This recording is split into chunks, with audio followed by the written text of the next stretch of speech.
ব্রাহ্মণবাড়িয়ার কাসবা সীমান্তে ভারতীয় সীমান্তরক্ষী বাহিনী বিএসএফের গুলিতে 2 বাংলাদেশি যুবক আহত হয়েছেন।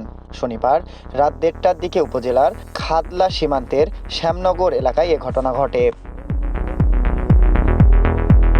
আহতরা হলেন কাসবা খালদা ক্যাম্প এলাকার শ্যামপুর গ্রামের বাসিন্দা শের আলীর ছেলে মোহাম্মদ রবিউল ইসলাম। একই এলাকার 2 জনই ব্রাহ্মণবাড়িয়ায় চিকিৎসা নিচ্ছেন এবং তারা আশঙ্কামুক্ত বলে জানা গেছে। স্থানীয় ও বিজিবির একাধিক সূত্র জানায়, রাত 1:30টার দিকে স্থানীয় 6 ব্যক্তি ভারত সীমান্তের কাঁটাতারের ভেতরে অন্তত 150 গজের বেশি ভেতরে ঢুকে পড়েছেন। এ সময় বিএসএফ টহল দল ছররা গুলি ছোড়ে।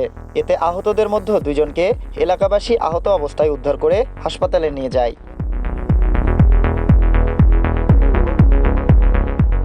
স্থানীয় সূত্র জানায়, ঈদকে সামনে রেখে ভারত থেকে গরু ও মশলা আনতে বেপরোয়া চোরা কারবারিরা। এছাড়াও আসছে কসমেটিক, পটকা সহ বিভিন্ন পণ্য। বিজিবি প্রতিনিয়ত বিপুল পরিমাণ ভারতীয় পণ্য জব্দ করলেও চোরা কারবারিরা থেমে নেই।